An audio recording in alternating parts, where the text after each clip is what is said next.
Yo, what is going on, guys? The Falcons series is making a comeback with a few twists, though. We got the new rookies added, we got the new free agents added, and we're gonna be starting fresh, man. So obviously, we're gonna talk about the rookies first. Michael Penix Jr. A shock to everyone, man. No one thought the Falcons were gonna end up taking a quarterback after signing Kirk Cousins, and we'll talk about that in a minute. But Michael Penix may be one of the most accurate quarterbacks in college football.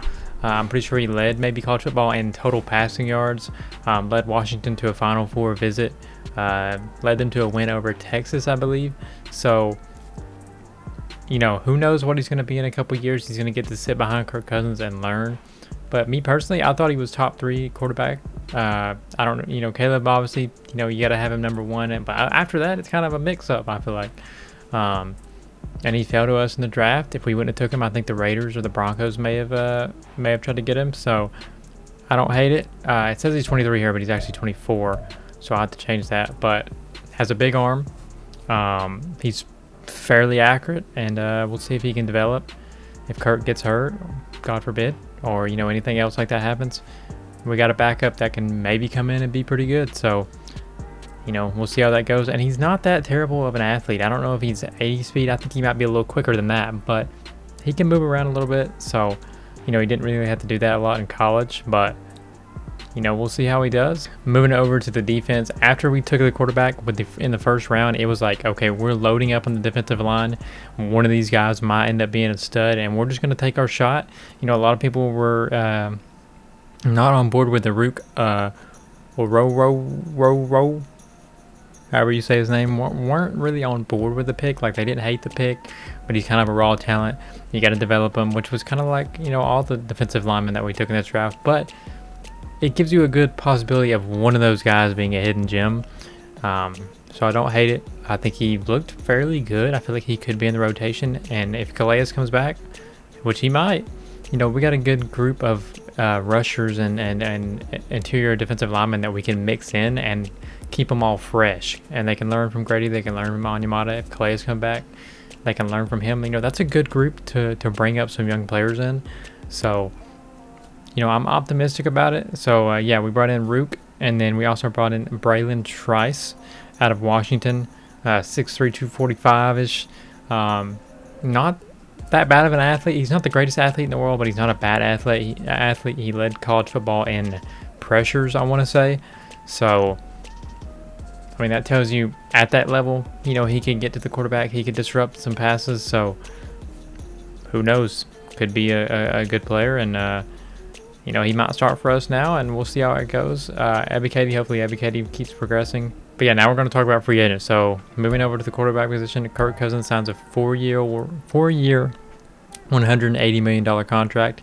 Really, it's like a 2 to 3 year deal. After the 2 years, they can kind of cut ties and, eat a $20-something million cap penalty. Or they keep him for 3 years and cut him, no questions asked. So we'll see what happens there. So we talked about everyone but the receivers. Drake London obviously has a chance to have a breakout year. Had a pretty good year last year. I don't know if I'd have him ranked at 82. I feel like he might deserve to be a little bit higher. Maybe like an 83 or so. But we picked up 2 speed threats. Darnell Mooney from the Chicago Bears. Let's go ahead and upgrade him. He is probably going to be a slot receiver, so he could be on the outside running streaks too. But we're going to do slot for both of his. Try to get his route running up, short route running. He's got decent stats, man. And then we also picked up Rondell Moore from the Cardinals. So I feel like our receiving core has potential. We got speed, and then we got London, who can kind of do a little bit of everything. Not the fastest, but 6'5".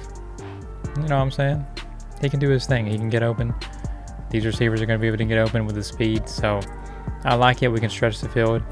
Opens up the playbook a little bit, because we really didn't have speed last year. We just didn't. And that's upgrade Trice. I don't know why he has an upgrade, but we're going to put that on speed rusher.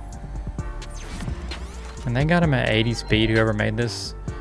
79, respectfully, I'm going to change this to 81. He's not that slow. Clark is probably going to be the slot. Sub linebackers are fine. And yeah, Clark Phillips is going to be our slot cornerback. Let's put him, let's upgrade his slot as well. So yeah, Darnell Mooney and Rondell Moore. Other than that, Bergeron's going to start. Didn't draft any offensive linemen at all. Bijan obviously going to keep that starting job. We're actually going to put him to superstar development because I'm pretty sure he already is. And then I feel like if we're going off of the season ratings, we're going to boost him a little bit.